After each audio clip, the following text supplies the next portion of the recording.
This right here is the one long conversation with your pal, Skip.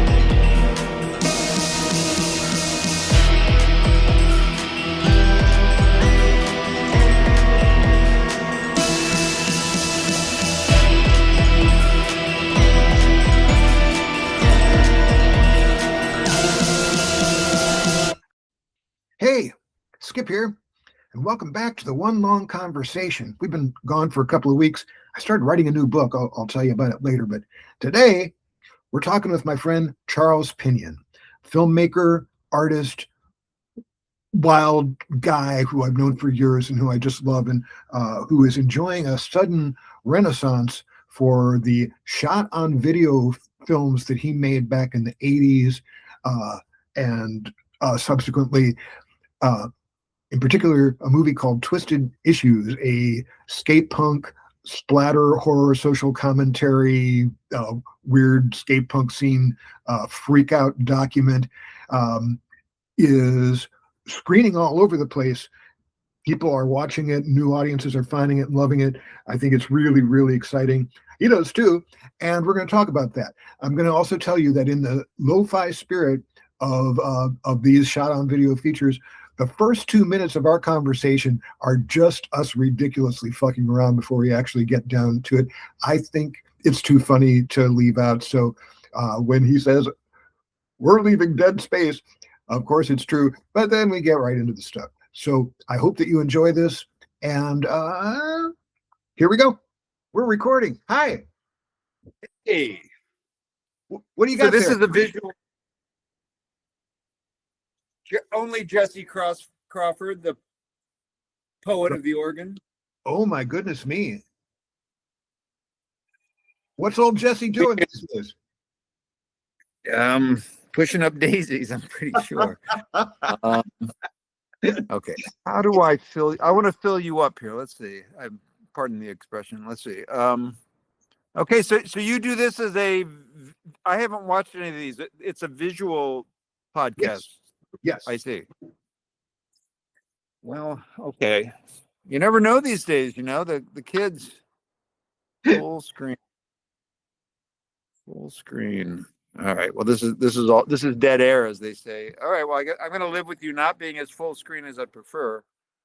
I've got you on one half of the screen and me on the other half of the screen. And then when this actually plays, what it'll do is it'll be popping back and forth between both of us, because that's how sophisticated my grasp of the technology is at this point.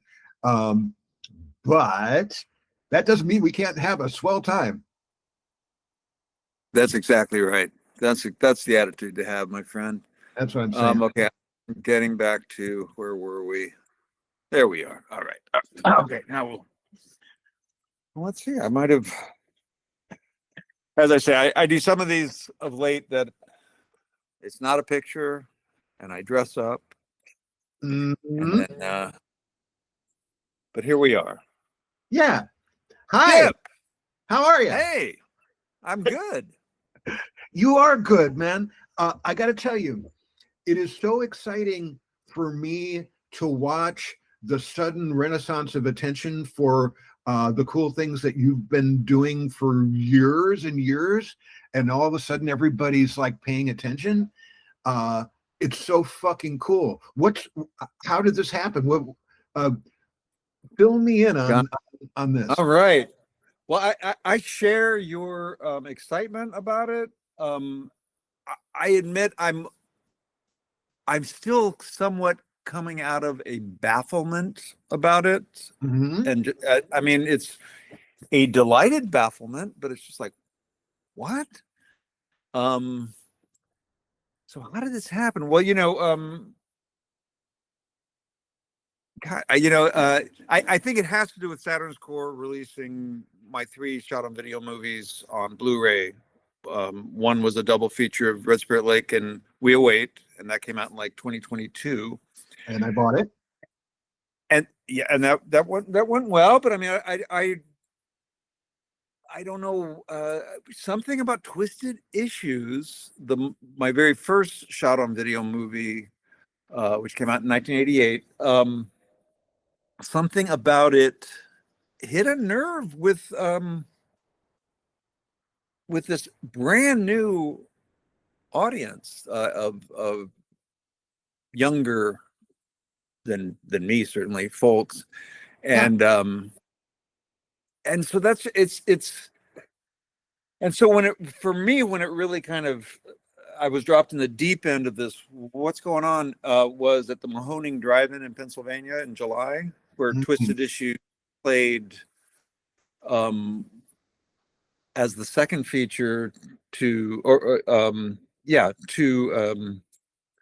what order was things? Anyway, to Frank Henenlotter was there too. I was there. Frank Henenlotter was there, and his first film, Basket Case, played there, followed by my first film, Twisted Issues, playing there.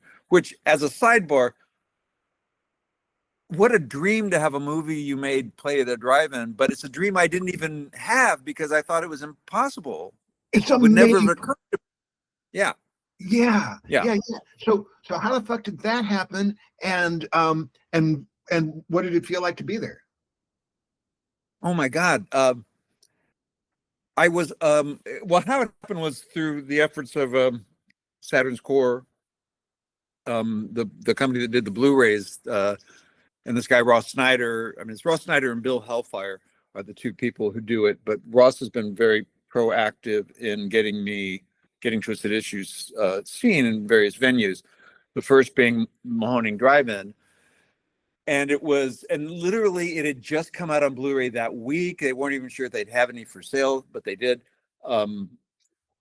And so that's how it happened. And what I was unaware of, and I think this does play a big part in it, is Letterboxd. Which, I mean, now I feel like I've known it a while, but basically there was a long period where I'd never even heard of it. And someone from Gainesville contacted me, old friend. He said, "Are you aware? Do you go to Letterboxd?" I said, "I have no idea what that is." And he's like, "You have kind of you have a lot of reviews of your movies." And I'm like, "Really?" And so I do think that Letterboxd phenomenon of fan-based, what are we trying to say, user-created content of reviews of, some of the most insightful reviews I'd come across were in fucking Letterboxd. And I was like, wow. Why? Because people genuinely love movies, and that's the only reason to go there. Yeah. I'm sorry I broke your thread, but yeah, Letterboxd. So, unbeknownst to me, subterranean was this interest in my movies that somehow me coming to Mahoning Drive-In, boom. Although I also have to say it was Letterboxd, and then maybe a year ago, shortly after Red Spirit Lake came out on Blu-ray, I also joined Instagram. And that was another phenomenon, really, of like, oh my God, because suddenly I had all these followers on Instagram who loved my movies, who I'd never heard of, because they weren't on Facebook. I mean, Facebook being ostensibly the place where you already know people. That, of course, has changed a lot anyway. But Instagram was just this, and the pithiness of one's own, just the way the thing is structured. You have to just throw some photos up and maybe some music and and the links don't work. So it's just this very kind of single-minded phenomenon between Letterboxd, Instagram, and then suddenly landing at Mahoning. I was seeing faces in person of people I knew on both platforms, and this understanding that, oh my God, these people are really interested in this movie, and they know my career better than me. Someone brought up some Charlie Crow, my brief time in porn, Charlie Crow big box VHS. Hey, can you sign it? But you didn't expect to see these here, and I'm like, no, but it's like, it's just when you kind of realize people know more about you than you think. I don't know. I suspect, given your history of, great success and so on, writing and so on, you're used to this somewhat. To me, I'm completely like, anyway, this whole, what what do I want to say? The convention context. That was my first kind of introduction really to going to a convention, although it was a drive-in, but it's this VHS one day a year, one weekend a year thing they do at that drive-in. That in other respects is also a very thriving drive-in. They show lots of cool movies. They have guests all the time on the Mahoning drive-in in Mahoning, Pennsylvania. Anyway, this VHS thing, just the nicest people and the fellow weirdos, and it was just marvelous. It was absolutely marvelous. That just man, I wish I had been there. That just sounds like so much fun. And yeah, no, the nature of notoriety is you have no idea who's stumbled upon your stuff over the years until they tell you. You just don't know. I'm always stunned by people that I'm aware of who come up to me with a knowledge of my work, or sometimes knowing more about me than I thought was publicly accessible, and then just people that people everywhere who, for one reason or another, stumbled into my stuff and thought it was cool and wanted to tell me or wanted me to sign something. And right. No, right. The thing is, we don't know, and we don't even need to know, but it's really nice to know. Yes. I'm going to change the lighting in here just a second. Okay. That was killing me. That just seemed too bright. Fair enough. It hasn't changed much in here, but if it changed for you, then that matters to really me. did. Right on. All right.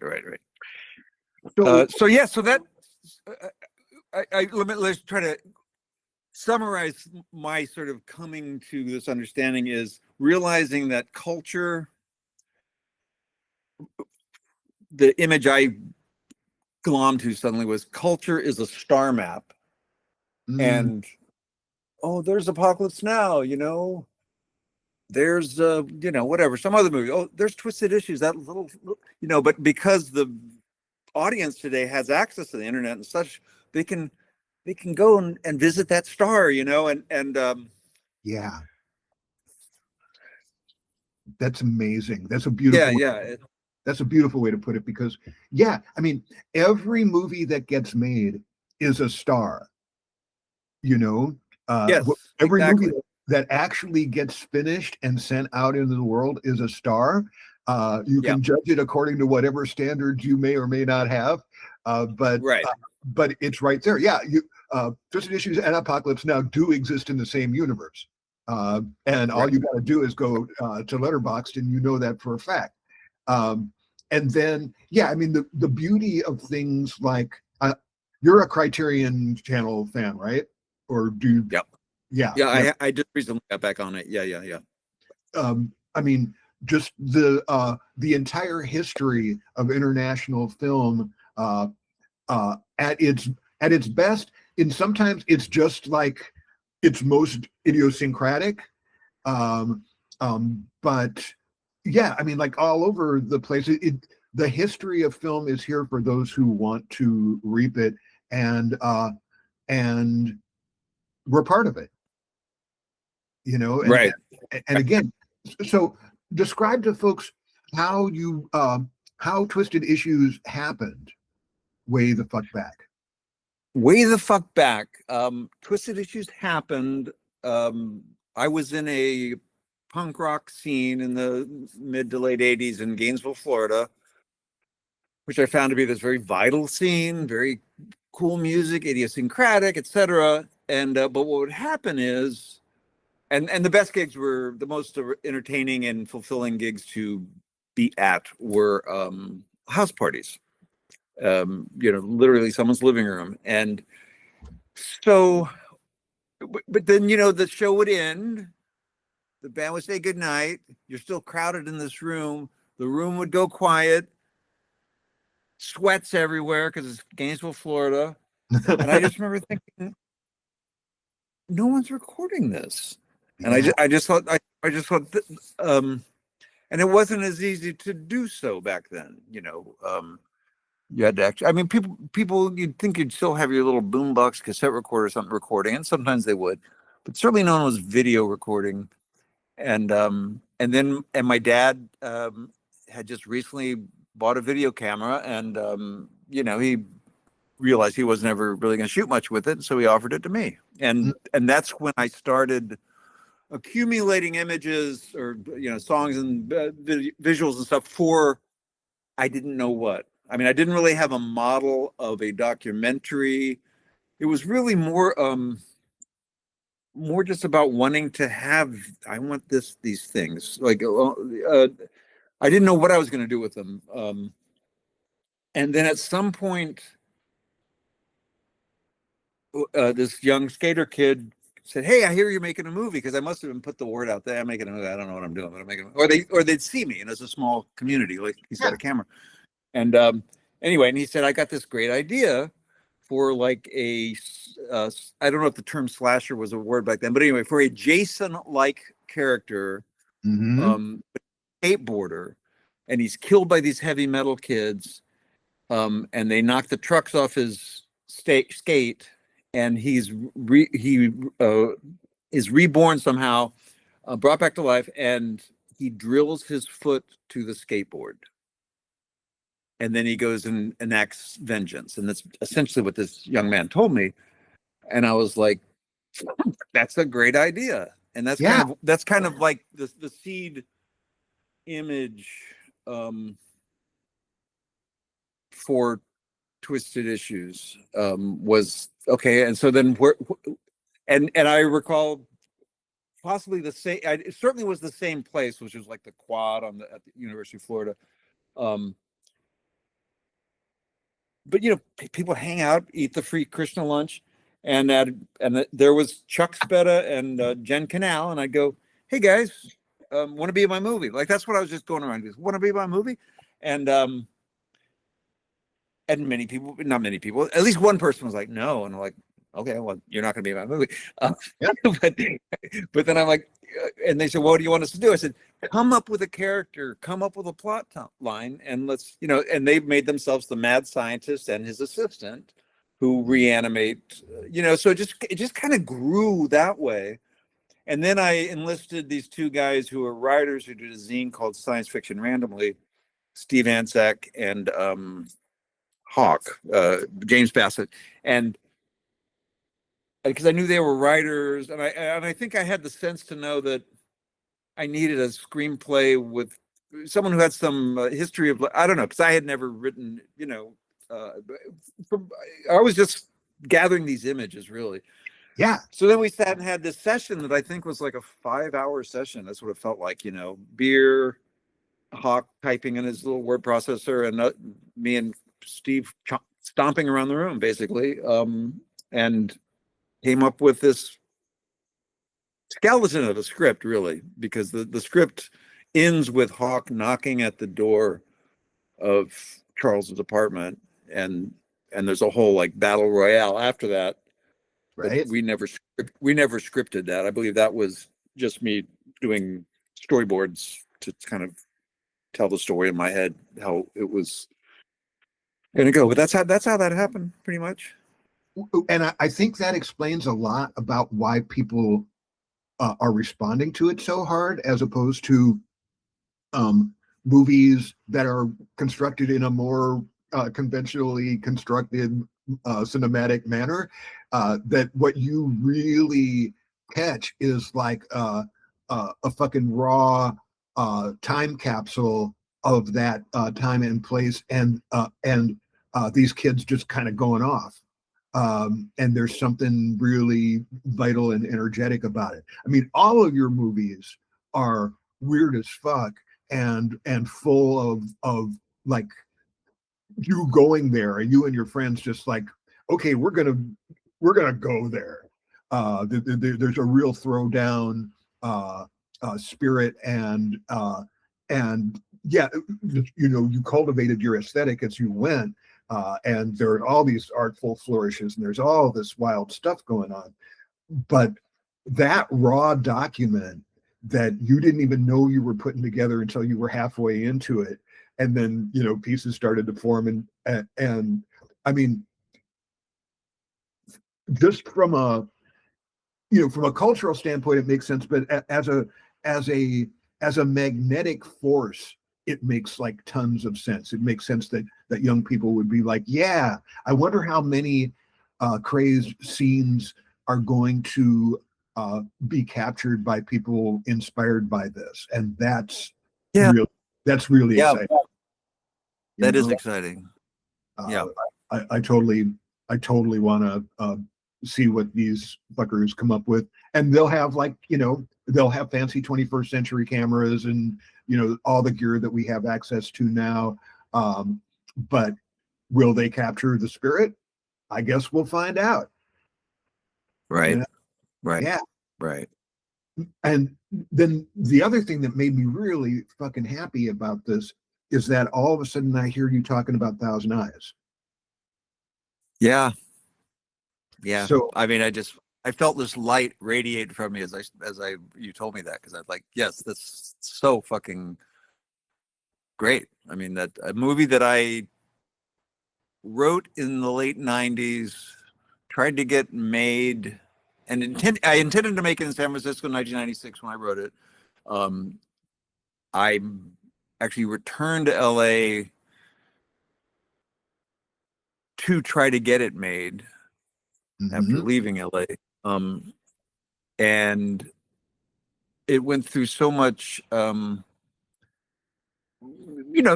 normal business shit basically here in LA of meeting with people, certainly generating enthusiasm, but in terms of anyone coming through with money to make the movie happen, that never happened. So what is so marvelous is that now in 2026, so that's literally 30 fucking years since I wrote it, I'm going to make it in Philadelphia with this crew of energetic youngins. Yeah. Yeah. Oh, that's so exciting. Yeah. So that's where it coalesced.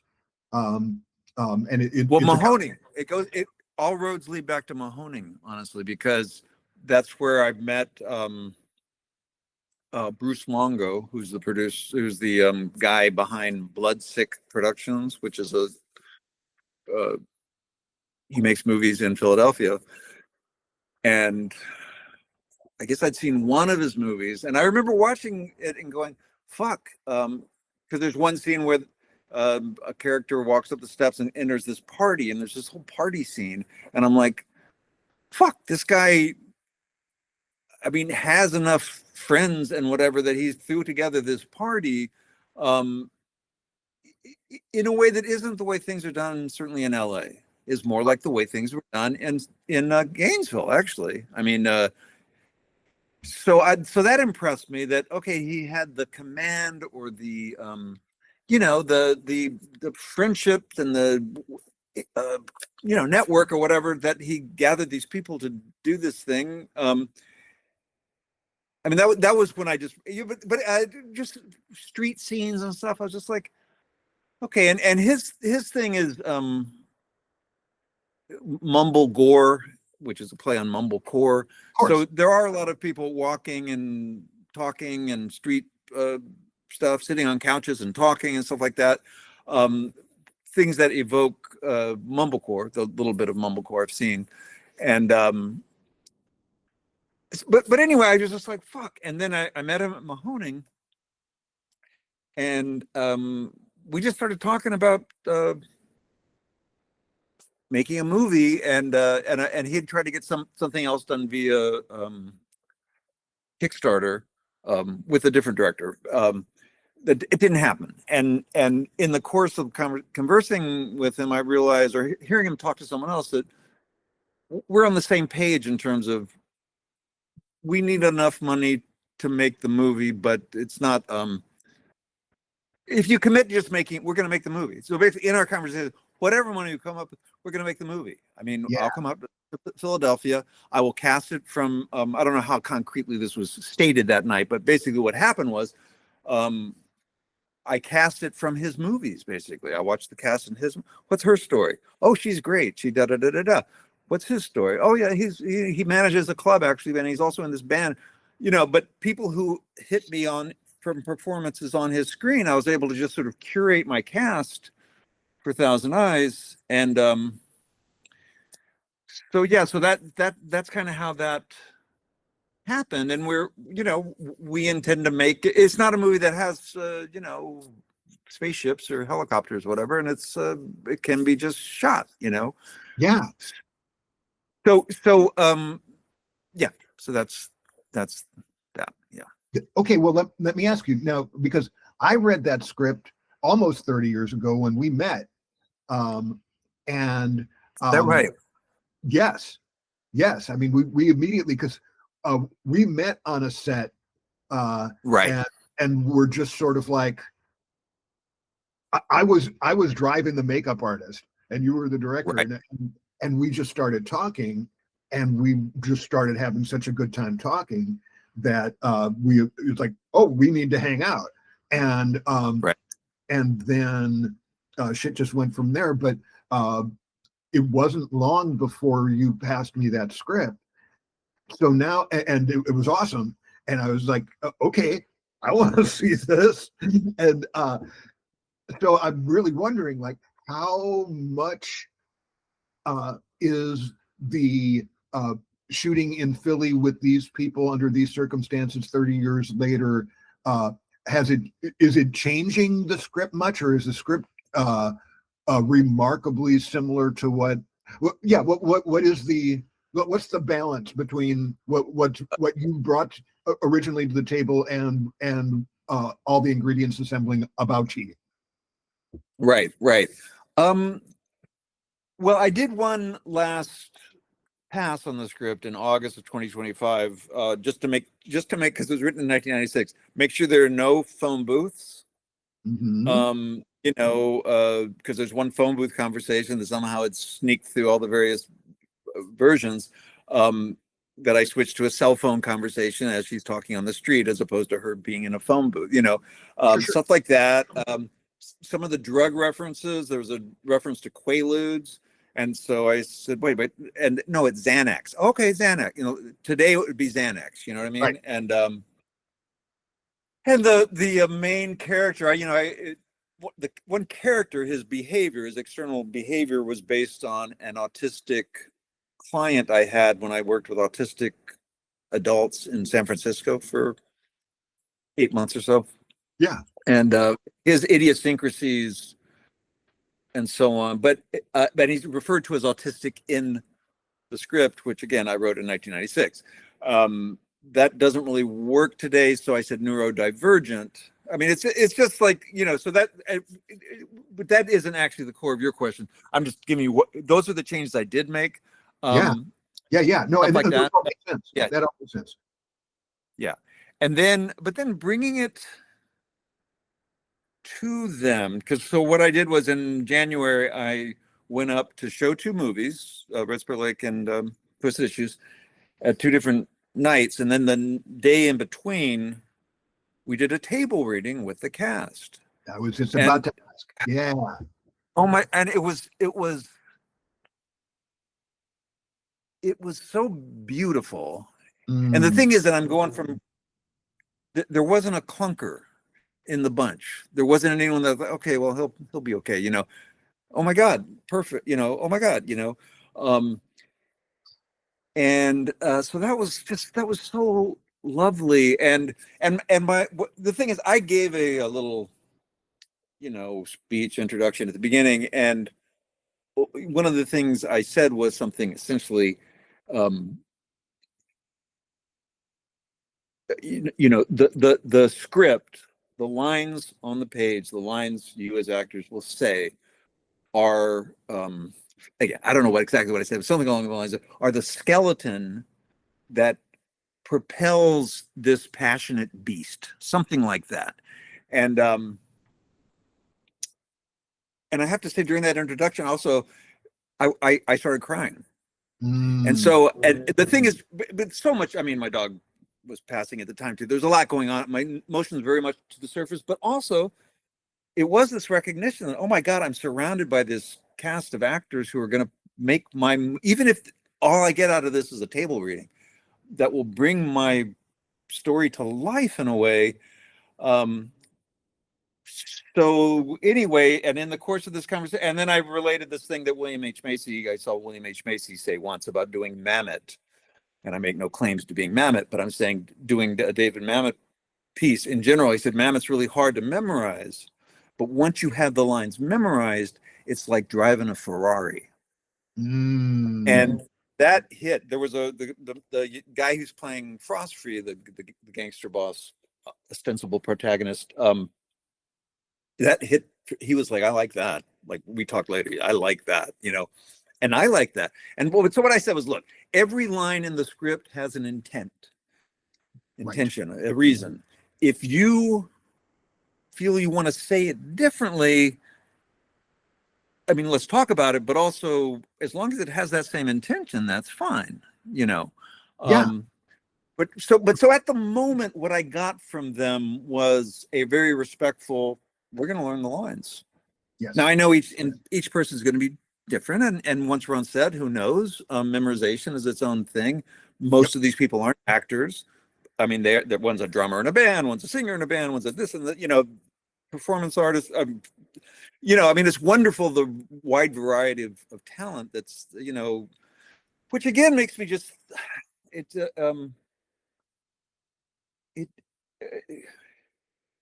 well, okay. So no, I don't think I've had to make any changes, but I'm very aware on set as things happen, and I can realize, oh, this line isn't working anyway, and that, you know, because I wrote it it doesn't work now. Say it this way you want to say it, you know, like that's all going to happen anyway, right? I mean, you know, it's really interesting. In my acting class, which I have been really, really, really loving. Again, you know, I didn't join it to be an actor. I just wanted to be a better director of actors, and then just, you know, and understand what actors wanted. Christina, one of the things that she'll do if somebody comes in with a monologue, be it Shakespeare or a scene from a play or a movie or something, they'll do it, and then she'll say, okay, that was great. Now take the exact meaning and sentiment of this and do it in your own words. And then they do it, and these layers of emotion come out that are that are not Shakespearean. You know, it's not. They personalize it, and then she says, "Okay, now do the lines again." And that's awesome. I love that. Isn't that a brilliant thing? That's so great. Yeah. Because then they personally, emotionally inhabit the thing, saying it the way they would, and then you go back and do the thing. And again, I love that. What a great strategy. Yeah. It blew me away the first time I saw it happen, and then every subsequent time I saw it happen, because it always worked. You know, it always worked. It just grounded them in how they felt, and then all of a sudden the performance just got so much more authentic. So I love that. And yeah, the fact of the matter is, if the intention comes through, you got it. You know, right. You know, it's like if people feel it, because film is what I've really come to realize.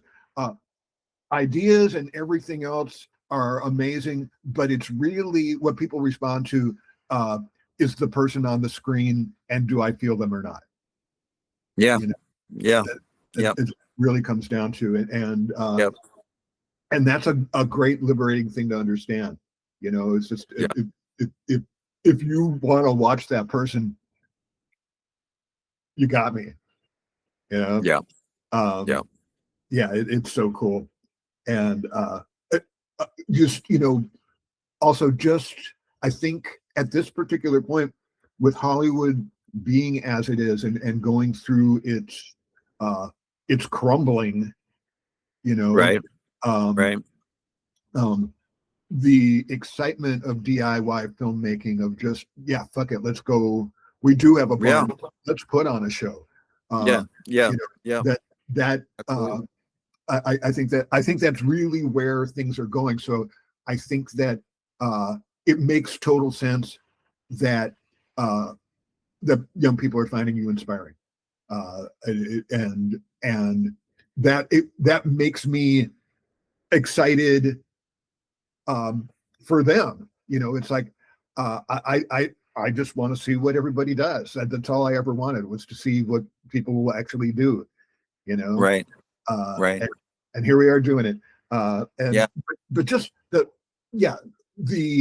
sudden retroactive love and excitement around your stuff. It's just, it makes me so happy to watch it. I love that. I mean, I'm baffled. I look at it almost from like a third person, like, what the fuck is going on? You know, every so often, I swear to God, I still just kind of go, what? I mean, I'm sort of trying to get to the next stage of sort of just, oh, okay, you know, this is what's going on. I still, like, you know, for a long time it's such a not an interesting observation, but I would say it frequently. It was, some of these people weren't even born when these movies were made. And it's like, okay, grandpa, that's great. You know, like, you know, like, that's not an interesting observation, but for some reason it was so interesting to me for a while, and then I'm like, okay, that's not interesting. Because I know what it was, because one of the people interviewing this Scottish guy, podcaster, he's like, well, I wasn't born when your movie was made. Like, he was just sort of like, what are you talking about? why does this have any relevance? Which is, it's sort of like, well, you're right, young man, it don't make no difference. Art is eternal. But I don't know. Yeah, I mean, were you born when any movies from the 20s, 30s, 40s, or 50s were made? Exactly. No, I know. Eisenstein. You know, Eisenstein. Well, what it is I feel like I'm just so I've got 30 plus 40 years of feeling somewhat underappreciated that I almost can't handle. I can't handle this sudden rush of what? Because I mean, you know, it's like I was not that long ago doing pest control, going to my pest control job, you know, and it's just like, I didn't. Anyway, it's wonderful, and I'm so happy, and I can't, you know, I really thought I was going to, because I started painting again. I'm like, okay, and I just sort of pictured me becoming this sort of dried out husk painting, but, you know, just disappearing into the landscape, and the fact that, fuck, I'm gonna make another movie, what? Is so invigorating, and you know. Has it affected your painting? I stopped painting. I mean, I don't have time. I actually don't have time to do it now. You know, I mean, I've done. I mean, there's digital painting and there's oil painting. I've been doing some digital stuff, but mostly toward a purpose. Like I did a Thousand Eyes poster. You know. Yes. You know, which I even as I was doing, I said, this does not represent the movie at all, because the movie has not been made. I really have no idea. It's going to be so dependent on performances, tone, whatever. This poster is me celebrating the fact that I'm making Thousand Eyes with this collaboration, and you know, it's just an acknowledgement, and so I'm very energized to do that kind of painting. But I was just going to get back into sort of oil paintings, sort of these allegorical, you know, and it's just like there's no bandwidth now. I'm back to like storyboarding and thinking of sequences and all that stuff. Yeah. That's just that makes me so happy. Shit. Do we have anything else we need to discuss? I mean, because that really brings it all to where we want it to be. Right. But okay. I guess what occurs to me is like a lot of artists are never recognized in their time. A lot of artists are only recognized upon their death, or sometimes decades after their death. And all of those recognitions come from the fact that somebody stumbled upon a thing, thought it was good, told their friends and acquaintances about it, and something caught fire. The timing of the universe is a fascinating thing, and we don't get a vote in it.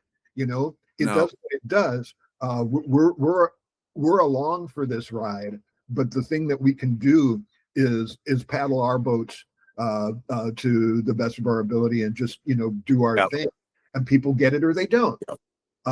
Yeah. I mean, there are so many incredibly talented people who never got their props, and so many people of marginal talent but great tenacity that are known extremely well, you know. And this is not a meritocracy. This is just a bunch of goofy mammals making shit up and seeing what sticks. But the fact of the matter is, we are of the species, and we are the freaks that make the cool shit, and people like it or they don't. Yeah, it's really nice. It's really nice when people care, when people dig it. You know, when people are actually excited enough by the thing that you did that they tell their friends, because that's all that this is. You know. Right. Wow.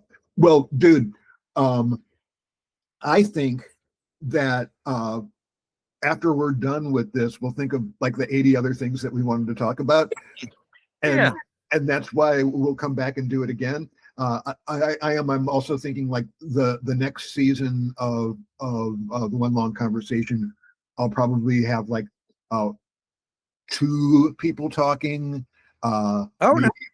maybe even, you know, like 2 people and me, 2 humans and me, right, and have, you know, like pick subject matters and stuff like that, or, you know, just riff. The nice thing about conversations is that they go where they want to, you know, sort of like everything else. Right. So, well, I mean, in this case, you focus a lot on me. I'd love to chat with you about your movies. That, you know, I don't have a podcast, but well, I'm more than happy to toot my own. I liked the last one. I mean, the very involved one with about the rich lady and all that kind of stuff. Yeah. I enjoyed that quite a bit. Yeah, we made that for almost nothing. A bunch of friends pulling some shit together, and that's how it went. It was one of the best experiences of my life. Yeah, here's to making great experiences and capturing them. Yeah. Well, as a side note, that's why I love, except for the movie preceding it, I love the credits in my movies, the tail credits. I love it so much because there's